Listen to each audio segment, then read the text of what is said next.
Welcome into Snow The Goalie. We are here at Chickie's and Pete's in Marlton, New Jersey. A little bit of a hike, but boy, was that hike worth it. It's like climbing a mountain. You reach the summit, you'll check out the view.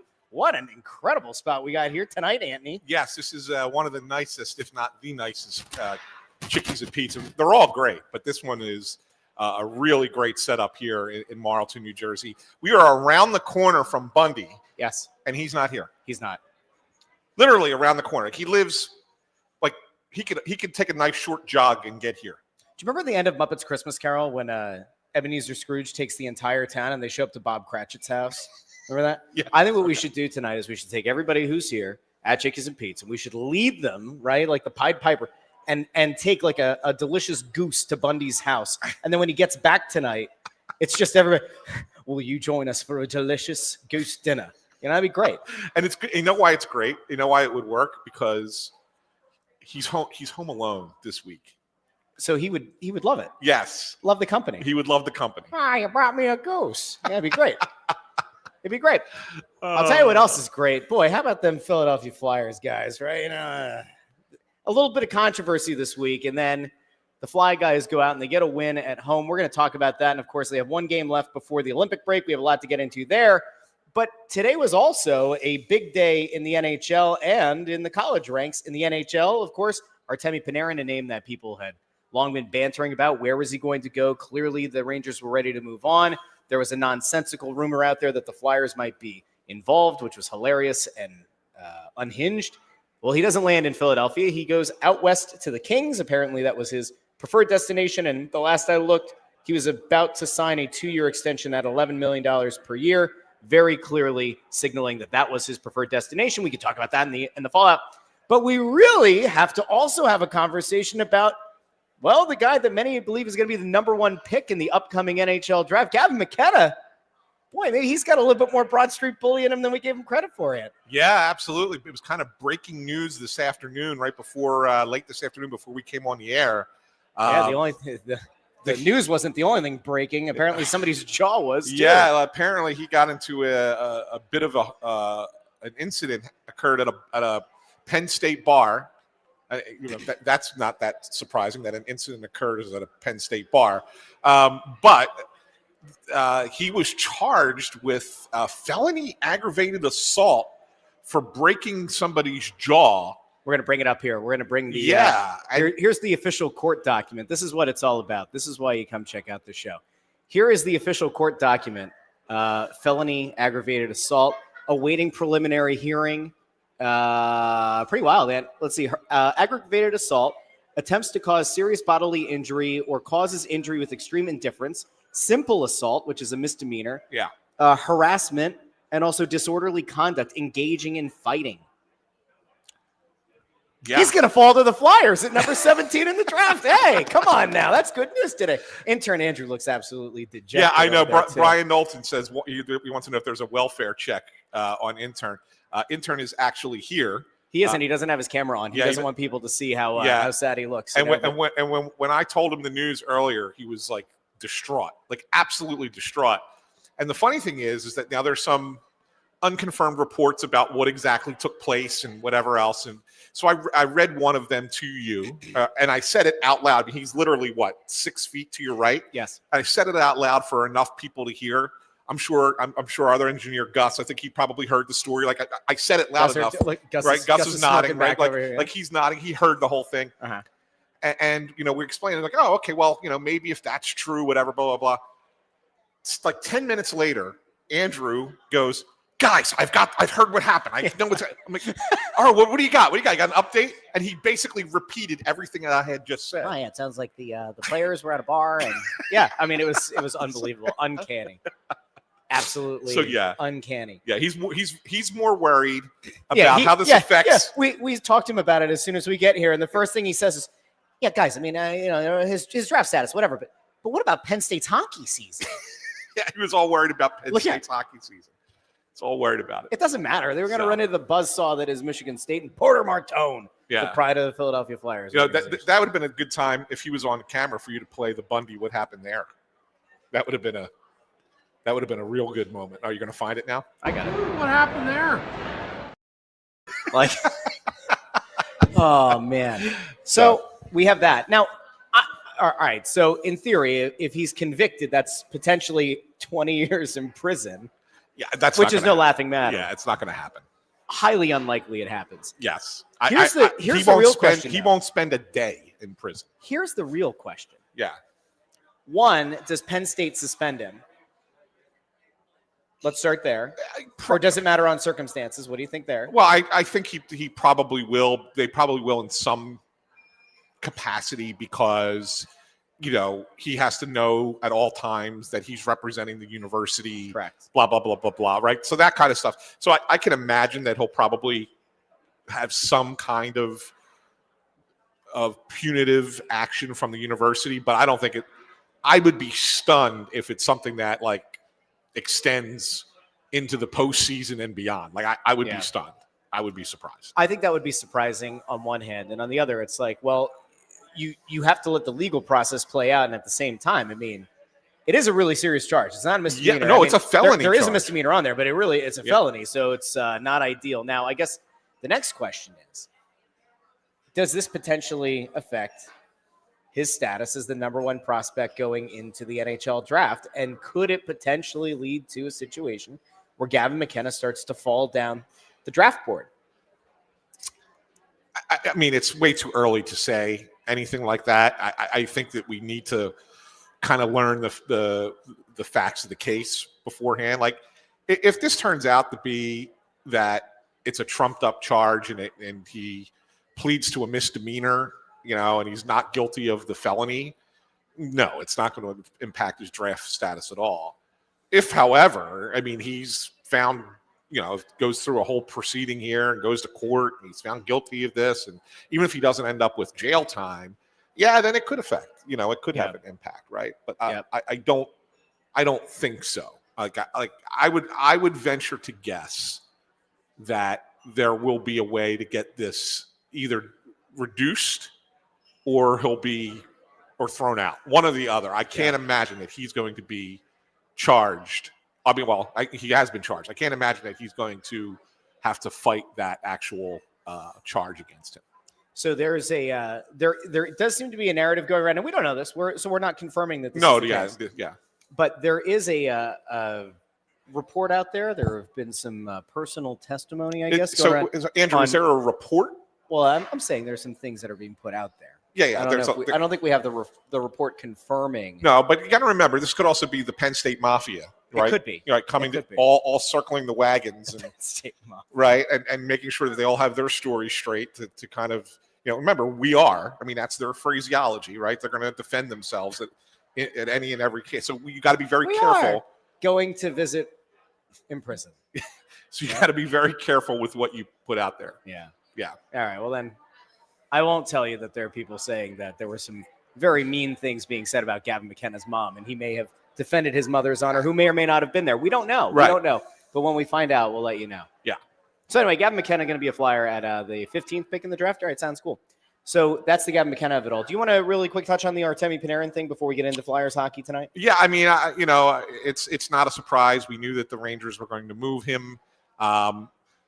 It sounded like they were really pushing to try and get it done before the Olympics. They didn't want it to drag on for the rest of the month because there's a freeze. You can't do anything, and that, whatever. So they really were trying to push to get it done. I think that they got a decent deal out of it. I think Liam Greentree is a decent prospect. I know Bundy is not as enamored with him. Bundy thinks he's kind of like a B-level prospect. I think he was one of the top prospects in the Kings organization, if not the top. And then there's a couple of draft picks. The Rangers are going to retain salary for this season to make the trade work. So I think it's a decent deal for the Rangers, considering it's an expiring contract. The return. The Kings, I don't know. I don't know why that makes sense, other than the fact that Panarin wanted to go there, right? Yep. So he wants to be there. But for the Kings, I'm not sure that they're a real contender. They're not. Right? They're a playoff team. Seems like he just wanted the LA lifestyle. But if you're the Kings, they're already an old team. right, as it is.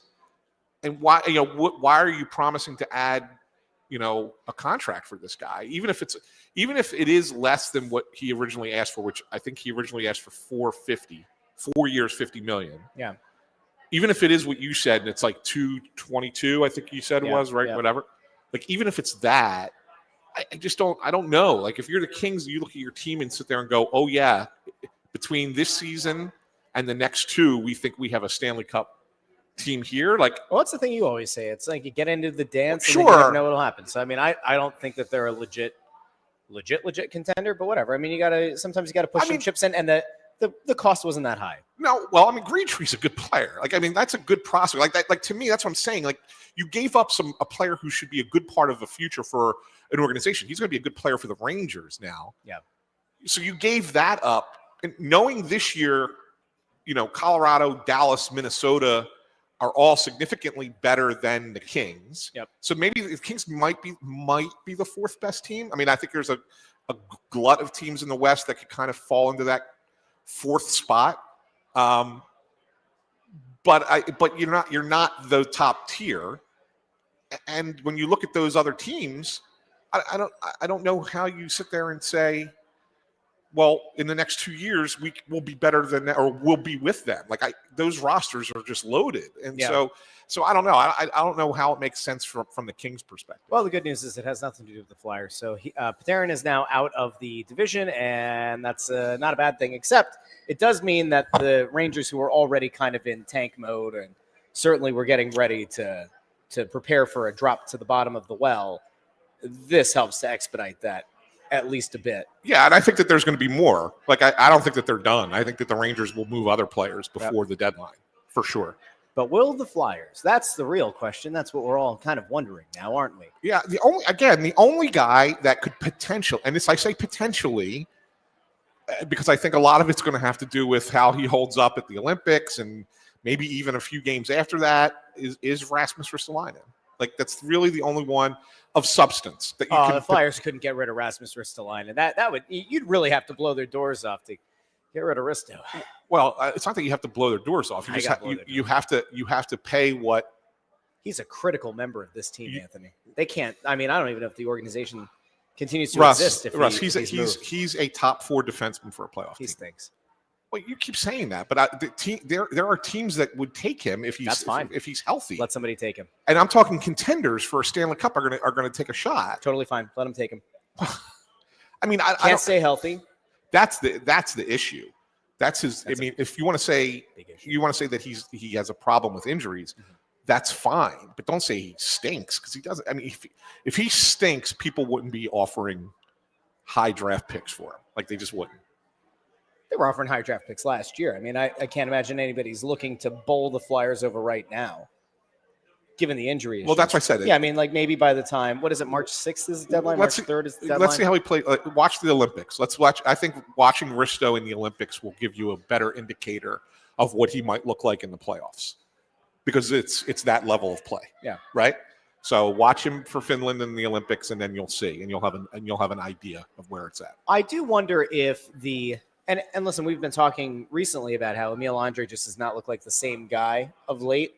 I do wonder if there's a conversation there. I wonder if there's a thought that maybe that impacts their likelihood of moving a guy from the blue line. Like, they're totally different players. You wouldn't look at Emil Andre and say, there's your Risto replacement. It's a totally different kind of player. But no, if you felt more strongly about your defensive core, maybe it would make a Risto more expendable. Yeah, but the guy, well, here's the other issue. So the guy, and we talked to Todd Reardon about this at the Carnival, the guy who could potentially be that Risto replacement, Ty Murchison, is out for the year. Ooh. With an injury. So that becomes, now he could be that guy long term. Yeah. Right? Maybe. Possibly. I think he's more of a Nick Seeler than he is a Rasmus Ristolainen, to be honest with you. Yeah. But I mean, that could be a thing, right? I mean, that's kind of where you're at with that. So Risto really is one of the only guys of value that you would look at. Obviously, they decided to re-up Christian Dvorak. Had they not done that, he probably is a super attractive piece on the market. because you expect that there won't be a lot of centers available. So you might have been able to get not quite a king's ransom, but certainly something for Dvorak. That won't happen now. They don't really have that many guys that I think they'd be open to moving. No. Even if you look at a guy like Owen Tippett, who, does he Not fit? Does he not again, fit? not They're not going to move him at the deadline. Not at the deadline. That's a guy that could move in the off season, but not at the deadline. Just yeah. So it's a weird spot that they find themselves in. Like with the Rangers, right? The Rangers very clearly are going to kind of tear it down, at least for this year. Yeah, and they're going to sell off pieces that, in some ways, are better than a lot of the pieces that the Flyers even have. Like Panarin on this team would automatically become the number winger on the team. Oh, he'd be top one, right? And they were willing to kind of sell him off for. I mean, you would argue he's a good prospect and a couple of a third and a fourth round pick. Yeah. I mean, the Flyers don't have anybody of that level, and they're also not going to try to trade it. So there's your difference. Is the Rangers have valuable assets? They probably are going to move more of them. They're going to probably come up with not quite a bounty and not like a treasure chest of assets out of this deadline, but they're going to have a lot of ammo going forward. The Flyers, it kind of feels like, are just going to largely remain somewhere around where they're at now. Well, I don't necessarily know. I mean, the Rangers don't have a lot of prospects to begin with, and now they've added a third round pick that could become a second if the Kings win a round in the playoffs. I love how those are the qualifiers. Like, if we win a round, we'll make it a better pick. Yeah. Win one round, you're happy with that to give up, make it a second round pick instead of, you know what I'm saying? Like, it should be, you should want to, aspire for further, but whatever. And then the fourth round pick is a couple years away, and it's only if they win 2 rounds. Mm-hmm. So if the Kings don't reach the Western Conference Final, they don't even get the fourth round pick. So it's only then becomes Green Tree in the third. Or potentially a second if they win one round. Yep. So it's not like they got the prospect is the guy. I mean, the picks are whatever. But that prospect could also be part of another package. That's part of why you try to make a move. Yeah, but not if you're the Rangers, right? I'm saying that in theory, it depends. It gives them a little bit more flexibility. They have something that's a little bit more of a known commodity, right? Versus, like Briere said it not that long ago, right? Like, teams ultimately are looking to trade for players, not numbers. Yeah. Right. So just to answer Kyle Adams' question here, where he's saying, out of curiosity, why tip it in the offseason? Don't teams overpay at the deadline? They do overpay at the deadline, but players with that kind of term are often not traded at the deadline. They're just not. The conversations may begin to happen at the deadline for the offseason about players like that. A lot of times teams will put players who have a lot of term on their contract, who they're thinking about moving, weigh their value. They might have those discussions, which is why you might hear those names. But it's pretty rare that a guy with that much term left on a contract gets moved at the trade deadline. Now, I think that one of the questions that people have had, and maybe will continue to have, is you listen to Keith Jones on our show at the Carnival, you listen to Danny Briere talking to the media before the Caps game.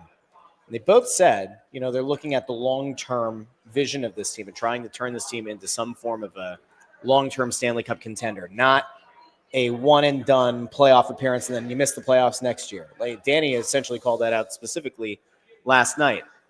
If you look at a guy like Travis Konechny, who looked so dejected a week ago, right? He said, I'm sick of missing the playoffs. I'm tired of missing the playoffs. Is there a possibility that Briere and Jones, they look at it and they go, listen, we are committed to this longer-term vision. We haven't wanted to trade Travis Konechny before, but you have a conversation with the player and say, listen, this might take a little bit more time. We're going to ultimately kind of leave it up to you if you want us to field conversations. You give us a list, and we'll see if we can facilitate. Is that a conversation that you think they maybe are more apt to having now? Only if the player wants to go. Okay. Only if the player comes to them, and I think that there's great respect there with Konechny. I think that they look at him as the emotional leader of the team, the heartbeat in a lot of ways of the team. And I would say that only if Konechny came to them and said, hey, guys, can you find me a better opportunity, would they do that. I don't see them doing it otherwise. Okay. Just don't. So. And I saw, people, I don't know. They're just in this weird spot where they don't have a lot to deal away, and yet they're not really good enough to be a playoff threat. They're kind of in that no man's land, there's they don't have an easy way to kind of blow things up if they really wanted to try to start start over to some extent. You can, Russ. There's players that teams would be interested in. Look, going into the offseason, you're going to have to move 2 wingers. Let's be honest. Look at your team right now, right? The guys that are playing right now. Think Martone's going to be in your lineup and Forster will be back. Yeah. So 2 of your wingers, your current wingers, can't be here. And what I mean by that is I'm not talking fourth line guys. I'm talking guys in the top 9, right? Mm-hmm. So you're talking of the 6 wing guys who are playing on your wing right now in the top 3 lines, 2 of them won't be here. They're all under contract. So you're going to have to trade them. You might not trade them at the deadline, but you can certainly trade them in the offseason so that they are still assets. You can get something for Owen Tippett in the offseason. You can get something when 30 teams are interested. You can get something for Bobby Brink in the offseason, who I think is probably one of the guys that you're going to move on from, right? So that's probably the direction that you're going to go to make room for those 2 players. It's just that whatever you're going to get back for those guys, especially in the case of Brink, I don't know what you're going to get back for him that's going to be in any way helpful. It's almost like you're just kind of clearing money. I don't think so. I think teams. What's a team realistically going to give for Bobby Brink? Realistically, what are you going to get? Russ, he's still a young player. He was a 2nd-round pick. He's a decent player. It's not like we're sitting here talking about a guy who. I think he's a good player, but he's not good. He doesn't. No, I'm saying he's a good player. He's not a great player. I don't think he has a lead upside. So what would you get for that guy? You're looking at a second, a third? I think you're at least getting a second. Okay. I think you're at least getting a second, if not more. You think a team would trade a first for Bobby Brink? Possibly. I don't think so. Okay. Interesting. Possibly. Interesting. So as of right now, in your mind, the players that are the most likely to be considered for a trade between now and draft day or on draft day are Rasmus Ristolainen. Yes. Bobby Brink. Yes. Owen Tippett? That's your top 3? Yeah. Okay. Yeah. Look, there's other guys. Do they trade Carl Grundstrom at the deadline? I guess. I don't know why you would. That seems. Well, I'm just saying he's a guy who's just if somebody's looking for a 4th-line wing type, you can move him. Could you move Noah Juleson if somebody's looking for a depth defenseman? I think things like that can certainly happen as well. But I'm talking about players that you think about, as the core of the team. Does Noah Cates tickle anyone's fancy? I don't think the Flyers are ready to give up on Noah Cates because Cates plays well with Forster. He just has not looked good without Forster, right? Okay. So I think that he's still young. They look at him as a guy who as a future leader of the team. Kind of type of player. So I don't see Cates being a guy that would get him. Now, that being said, if you're talking about acquiring a major name and they say we want Noah Cates back in return as part of it, then you got to think about it, right? I'm not saying it's a total no, but at the same time, it's not like you're looking to move on from Cates, especially because what aren't there in the league? Centers. Okay. Yeah.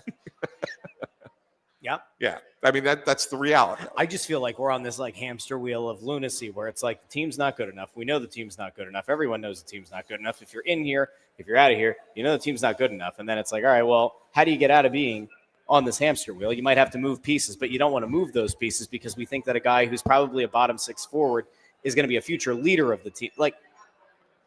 It just doesn't. The math doesn't math. No, you're saying, but you see, the math does math. It does, Russ, because trade Noah Cates. Yeah. Who's the center next year that replaces him? I don't know. That's the problem. And if you say, well, we'll go out and get another bottom 6 guy, then that's the cycle. That's the cycle of recycling the same kind of player. I guess the difference is if you go out and you get a quote unquote veteran bottom 6 guy to replace Cates, whatever you trade or whatever you get back in a trade for Cates, who's younger, might be a better asset than the one that you have to give up to go get that 4th line center. I don't know. Yeah, but my point is that you don't have you need to have a solution. If you're trading centers, you need to have a solution at that spot. I don't disagree. I think things get a little bit easier if this Trevor Zegras at center experiment works out. It's not going to. Well, we'll see if it does. It's not. I just think it's interesting. It took over half a season for the coach to consider it, but here we are. Well, it's because they lost a center to injury. Yeah. And they don't have one that can come up and play. I'm just saying. I think that's the only reason they're doing it. Yes. It's not like they're saying, "Oh, well, here's a novel idea."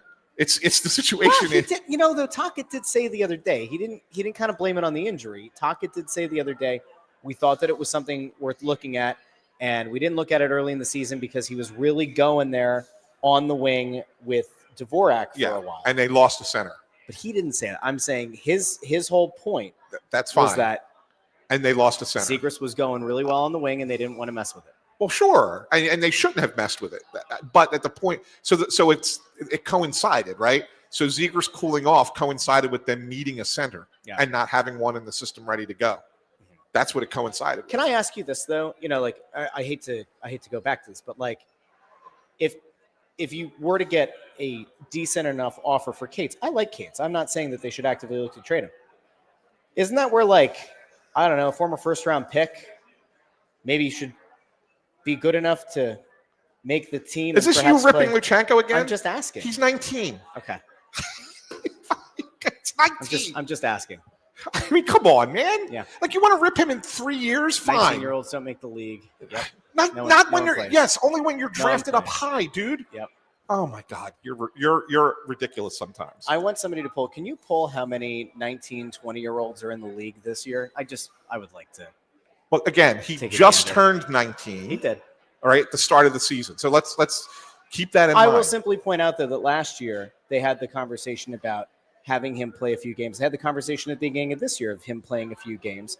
If they were willing to give him an even small look at it this year, then you would hope that next year they view him as being somebody who, at the very least, could potentially play bottom 6 minutes for you if you needed him to. They want him to play a full year in the AHL. That's what they want. Okay. All right. They kept him around this year because it was just we don't know what our center situation is. They didn't know what they were going to get out of Dvorak. There was a lot of things that there was just kind of, and it was pretty evident right away that he's not NHL ready. Yeah. Just not. Oh, what's it? All right, hold on. Let's see. Intern. Oh, jeez. He didn't mute this, and now we're going to have an incident here with Echo. There are 11 players. Is that 11? 11. We got Zeev Buyam. I don't know if you heard of him. He's playing in the league. Yeah. Ivan Demidov. That was something the Flyers couldn't have been in contention for. There's Catton from the Kraken. Who else? Seneca of the Ducks. Zane Parake of Calgary. We got a Penguin on here, a defenseman. Okay, I got to move this around. You couldn't figure out how to mute his phone? There's no. We'd have to remove it from the. There's no outer thing. No. I have a box and you just slide the switch. Yours does that. Have you seen his phone? Have you seen Captain Potato Cam? Yeah. Okay. Anyway. So, but my point is it's not customary for 19-year-old centers to just automatically come into the league. It's just not. Okay. So, I don't know what to tell you. Okay. And just because somebody puts them in the league doesn't mean that they're ready for the league either. Mm-hmm. You got to look at the situations too. Every team is different. Okay. Just saying. Mm-hmm. Okay. Do you want to tell everybody where we're at?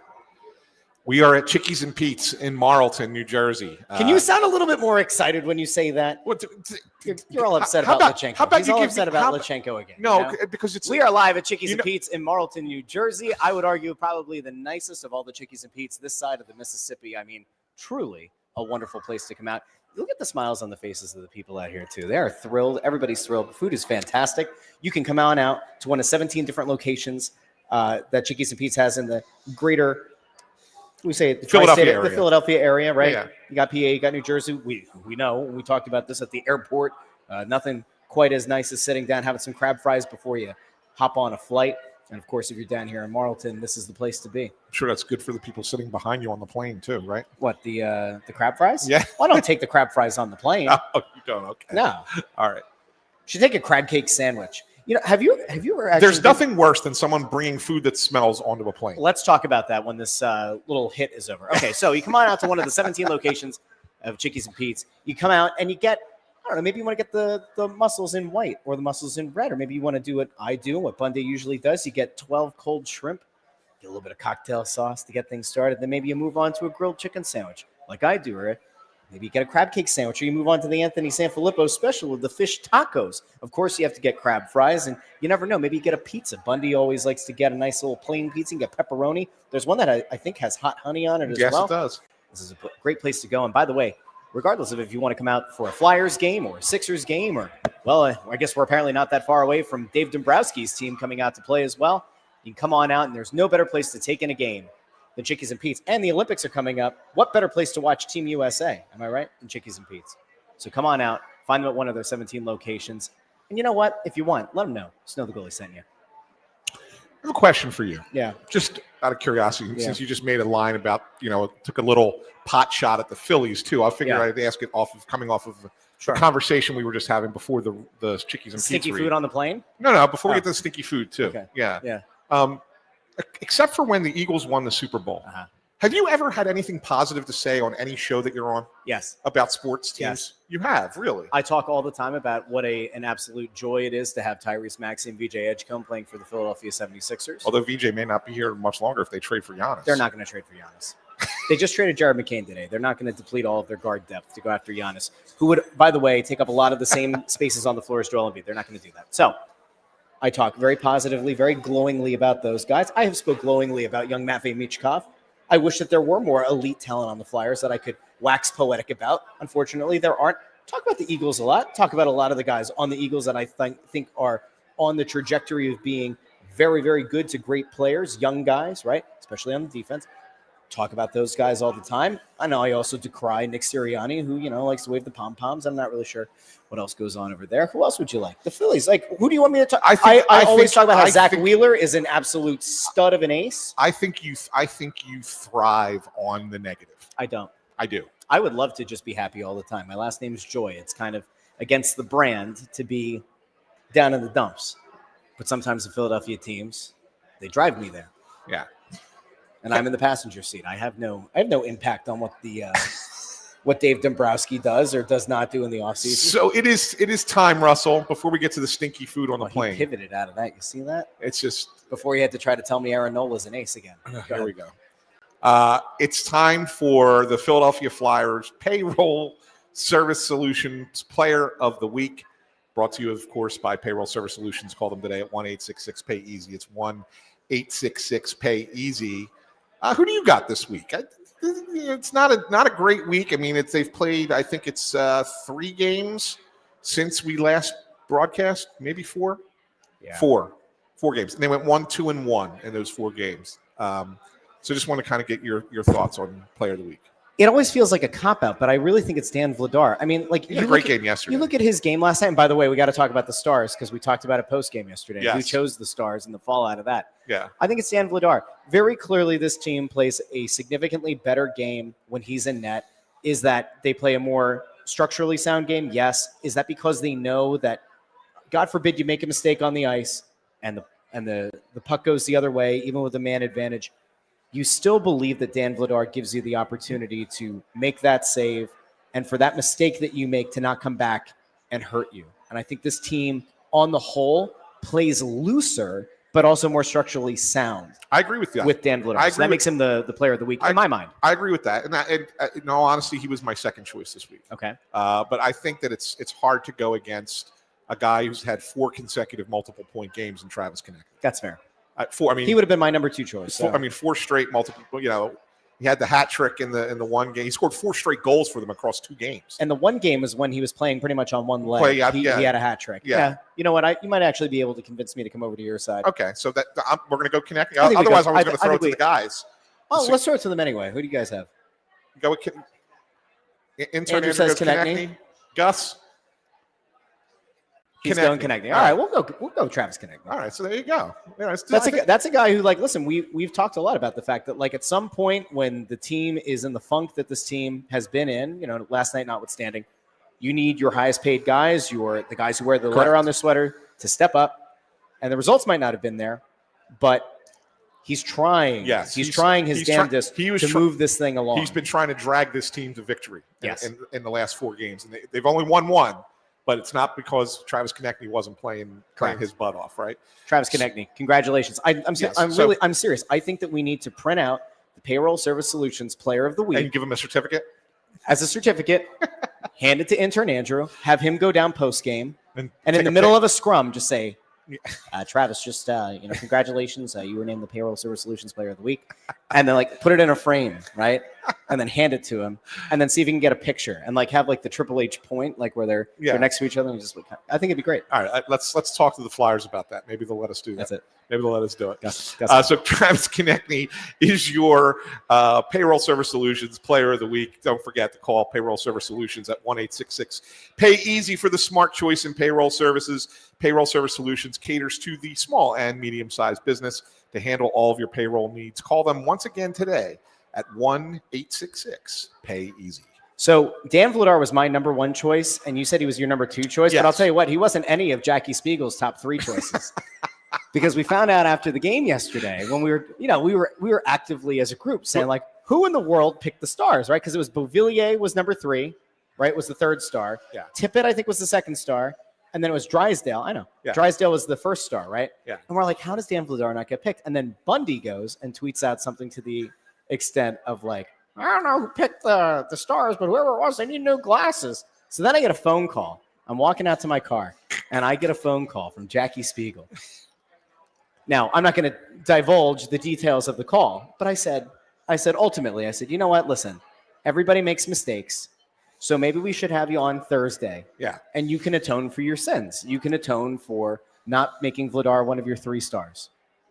And what did she say? She said some things that I can't repeat on the show. And you know what happened out because of all this? What? So we make a big thing about the stars on the show last night. Yep. Right? And I get an email today. Hey, you want to pick the stars on Thursday night? So I am picking the 3 stars for the game tomorrow night. You better do a good job. You better get it right. I know. We'll have to consult. Yeah. We'll have to have a No. I don't want to be tied to your decisions. No. I'm not playing your game. Nay. Well, listen, we just came out of, a nice little stretch here, and I've been told that there's somebody who's probably doing a nice little stretch down there in the Sunshine State, down in Florida. I've been told that Joe is on the phone. Oh, Joe from Florida. How we doing? Hey, guys. How you doing? How's the weather up there? Oh, well, it's not as good as the weather down there, Joe. I can promise you that. Yeah. Well, I'll be honest with you. I live way up on the panhandle of Florida, and it was 18 degrees the other day. This part of Florida gets very cold, believe it or not.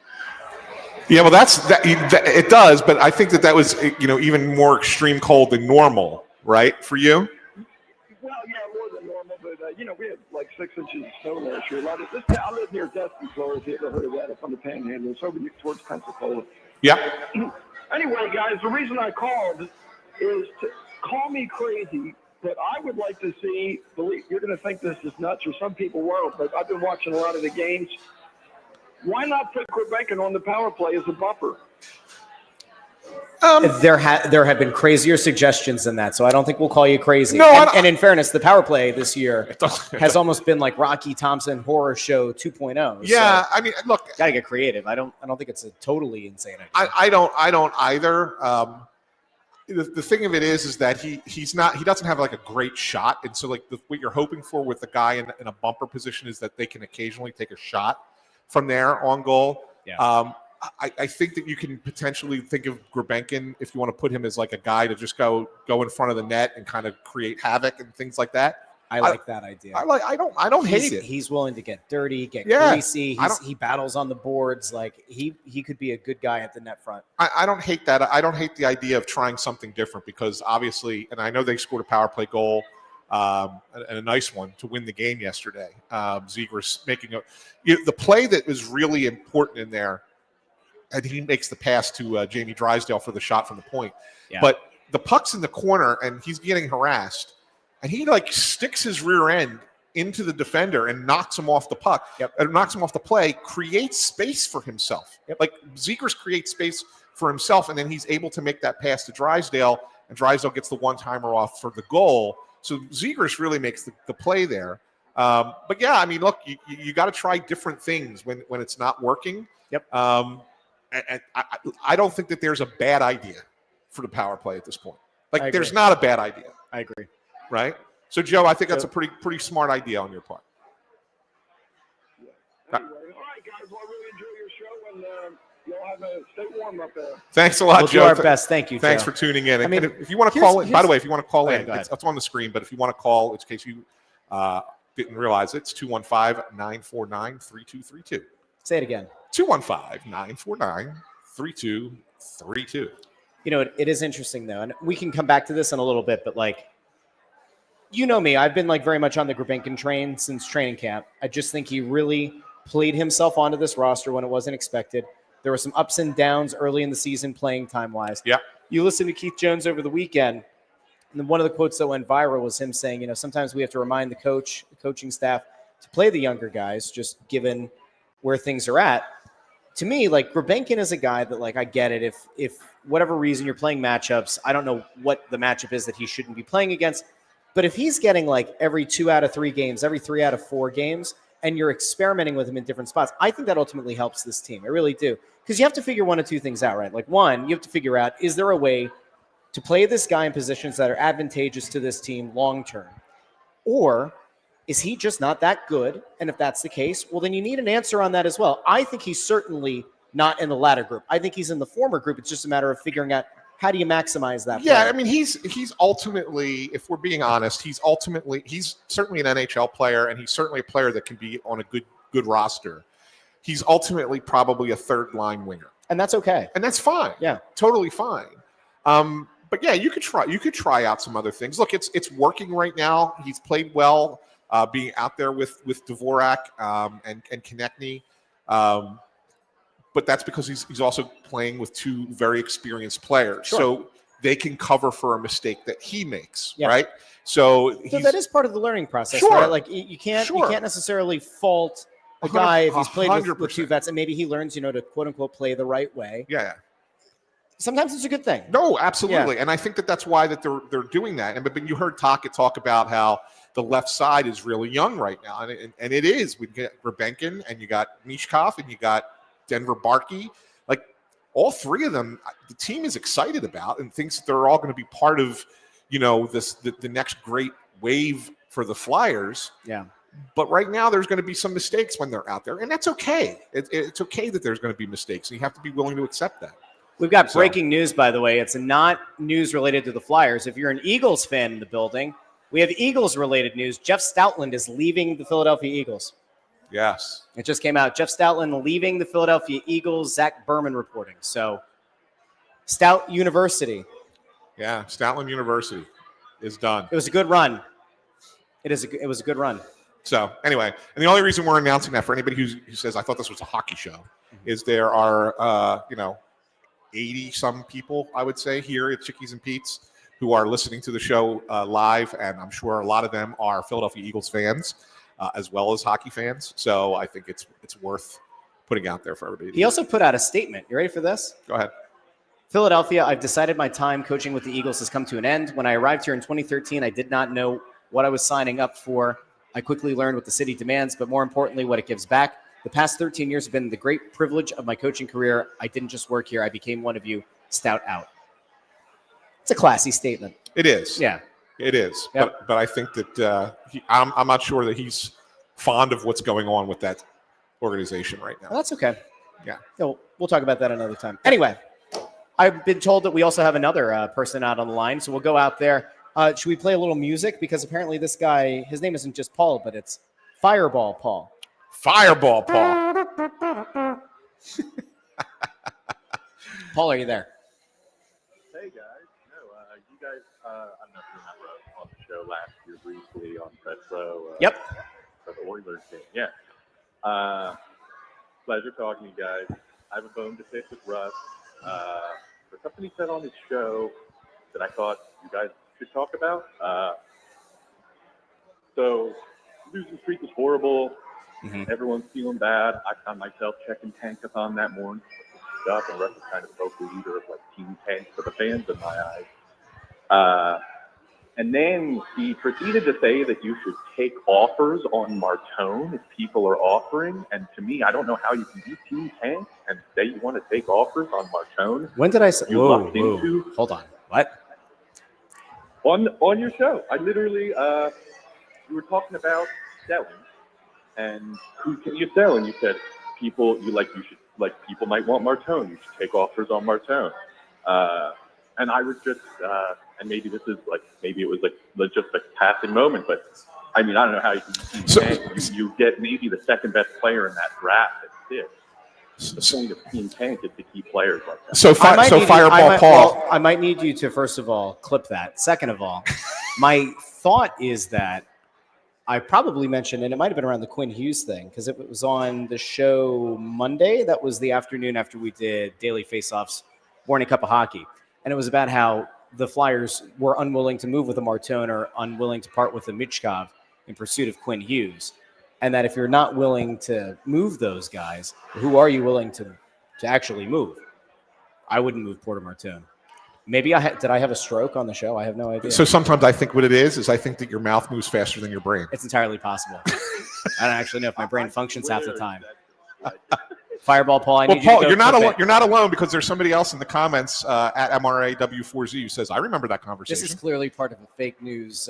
You know what this is? This is the Penn State Mafia coming. I think it is, and right. I'm not even the one who called out the Penn State Mafia. No, I think that Andrew's over there. You know, on the secret chat room that they have going on. Oh yeah, wait, hold on a second. Here you go. I said that if you wanted Quinn Hughes, you needed Martone, Forster, and a first. Yes, that is correct. Yeah. Yes. So, yeah, like you would have to move Martone if you're trying to get a number one center or a number one defenseman. One of those. You know what? That might have been the argument. It might have been if you want to try to get the number one defenseman or number one center, you have to be willing to part with a Martone or a Michkov. Correct. And then the question is, does it make sense for you to move one of those guys and fill that need? That actually could have been what it was. Yeah, that makes sense. But I don't know. Fireball Paul, if I said something that ridiculous, by all means, clip it, shoot it my way. Maybe I'll go back and find the clip. It was definitely like you should hear offers on Martone. To me, it's like, and maybe I'm crazy and super high on him, but that could be the second best player in that draft. And so that's one of those players that's like, I think that's why you can. I also do think that like you have to be willing to have conversations on anybody. I don't think that you actively look to move, but like let's just say hypothetically that like in the Quinn Hughes conversation, like if you just said flat out, we are not trading Porter Martone under any circumstances, and then Vancouver's like, well, what about a 1-for-1? And you're like, well, okay, you know, which certainly wouldn't have been the case. I think you always have to be willing to hear what another team has to offer. But you don't actively look to move them. Yeah. Well, Paul, thanks for that. Thanks. It's nice to have somebody call in to take Russ to task, since I'm always the guy that gets taken to task, right? So it's nice to finally have one the other way. Yeah. It's like I feel relieved, relaxed over here.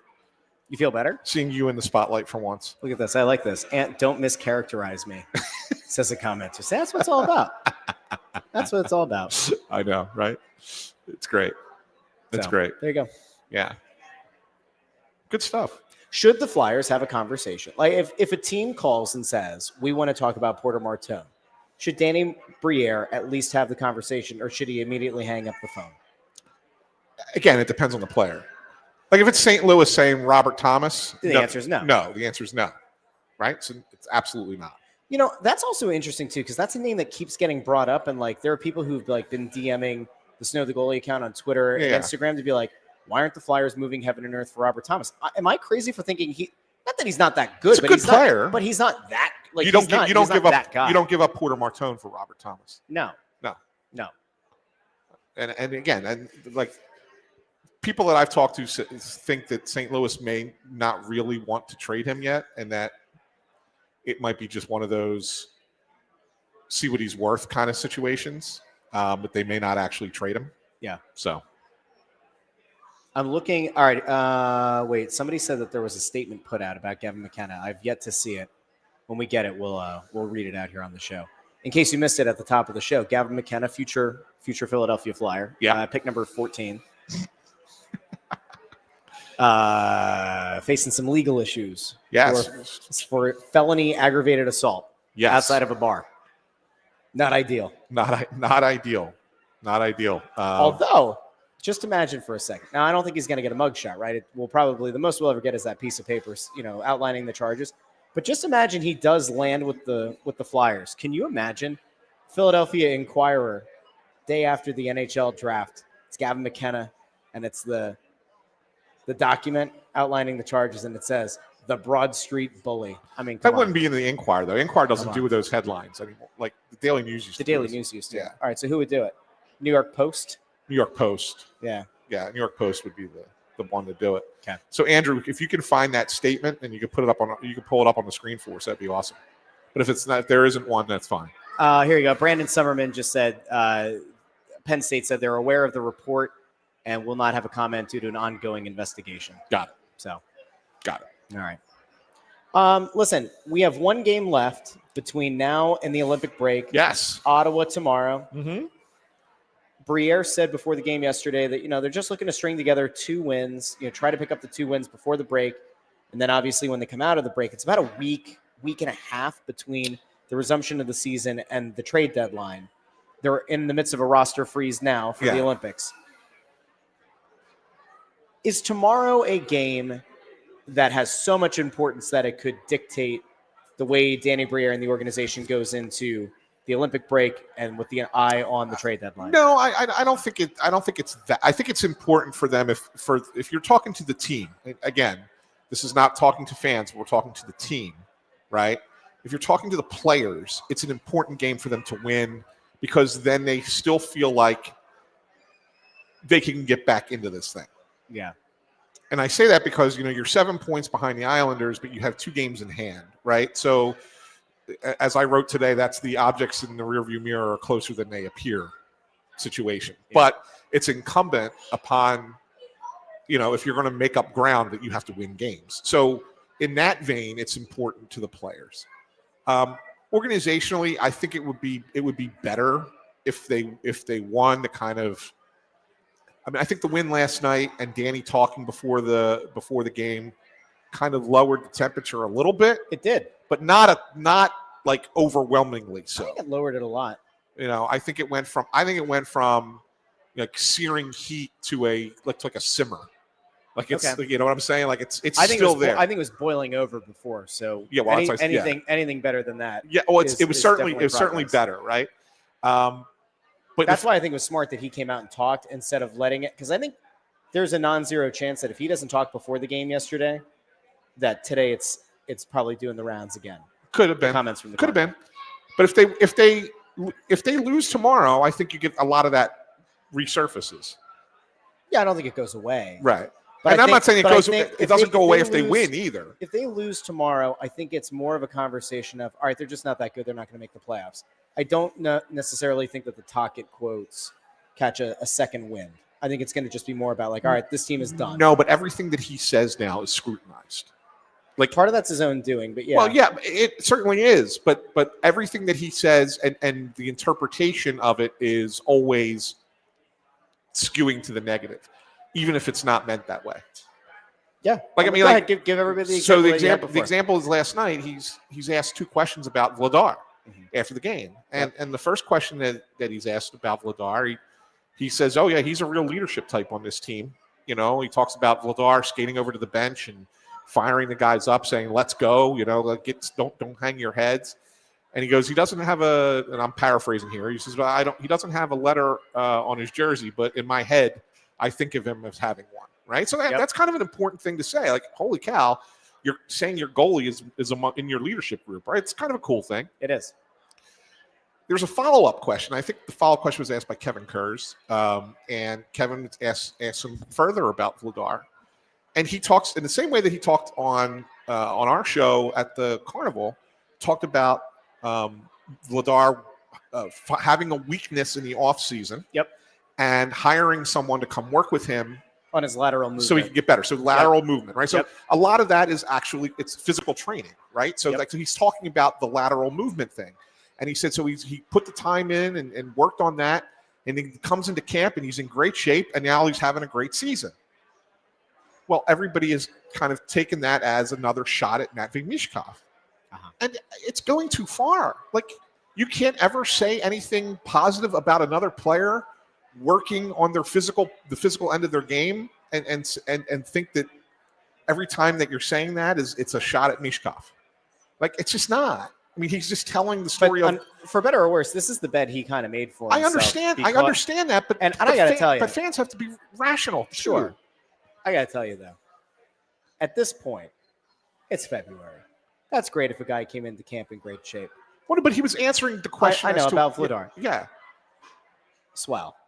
About Great. what? But why he's having the success he's having? Yeah, I mean, I think I would probably highlight the fact that he worked with that coach, and that he's been putting in the time, and he's been putting in the time all year in the weight room and this and that and all that lovely stuff. I think that oddly enough, it's that little phrase: came into camp in shape. Right, and everybody gets up in arms about that because they think it's a shot at Michkov, and that one certainly is not. And I think that he has had shots at Michkov. I even wrote it. Like the thing that he said, and Briere tried to slough it off yesterday. Which I actually talked about on Monday on my show. I was like, if I were Danny Briere and I were going to talk to the media, I would say, oh, the thing about being late to to treatments and the diet is not Michkov. It's about everybody. And then Danny comes out last night. He's like, well, he's not talking about Michkov directly. Yeah, I know. And right. And I think Danny tried to slough it off a little bit. But I think those comments charge a fee. Those comments, I think Tocchet was talking about Michkov, though, right? Yeah. I mean, I think that he was. What he said yesterday is not a dig at Michkov. It's just not. And so for people are going to interpret it that. Yeah. And that's why I think it's crazy. Well, the good news is Michkov was in good enough shape to almost play 16 minutes last night. So that's a new baseline going forward. Yeah. I saw a question real quick. I want to get to some stuff about the Olympics before we roll out. But there was a question about next week and where we're going to be. Obviously, every Wednesday night we are at a different Chickies and Pete's. And so next week we are in Bordentown, New Jersey. Followed by Malvern. We're back to Malvern, my neck of the woods. On the 25th, we were at Parks Casino. And a few days later, we're actually doing a week where we're doing 2 Snow the Goalie radios. So we have a makeup one. Yes. We will be doing not only, where was I at? Not only are we doing Parks that week on that Wednesday, but that Saturday, before the game across the street, we are going to be in South Philly. In South Philly, that's correct. So that's where we're going to be for the next few games. So if you're in the general area of Bordentown or Malvern or South Philly, come on out. Let's have some fun. Let's talk some puck. Now, before we head out, Ant, after tomorrow's game, everybody's going to take a look at the Olympics. Yep. We are exactly a week away from the men's tournament starting. I think the women's tournament starts tomorrow. Correct. Aside from hockey, what are you looking the most forward to? Did you ask me this already? I did, but not everybody checks out post game on the press row show. So we're bobsled. I'm a big bobsled guy. Okay. I like bobsled. What is it about what's it about the bobsled that does it for you? I just think it's cool. Everybody jumping into the it's very coordinated. It's very choreographed. Like I like that. It needs perfect timing. I love the movie. And I love the movie Cool Runnings. Also haven't seen that, but I know what that one's about. How have you not seen Cool Runnings? It's a Disney movie. Not a big Disney guy. Oh my Not a big Disney guy. Not a big Disney guy. Make your kids watch Cool Runnings. They will love it. I don't know if I want to watch it. They will. Your kids will love it. And you also like curling, and I like curling. I like curling because speed skate. I always found speed skating so interesting. As I said to you, the thing with curling, is I have a feeling like the 4 of us, me, you, Andrew, and Gus, could start training tomorrow. And by 2028, I totally lost my train of thought. I thought he meant the bobsled for a second, and then I was wondering, I have to go in the front, obviously. I'm going to get switched to the front, and then I'm trying to think of who's going to be the biggest spoon of all in the bobsled, right? Who's going to be the one? Because isn't the last person in is the most important, right? Because they have to close up the. But they're also the strongest. Oh, then I would be at the back of the bobsled. So we all know that. I mean, that's all right. Got it. Yeah. Very good. Okay. I like speed skating. The blades are like this long. It's insane. All right. Speed skating. We got 30 seconds. You want to wrap this? I guess so. Yeah. Big thank you to everybody who came out tonight to Chickies and Pete's in Marlton, New Jersey. Don't forget to join us again next week in Bordentown. We will be doing Snow the Goalie radios every Wednesday, even through the Olympic break.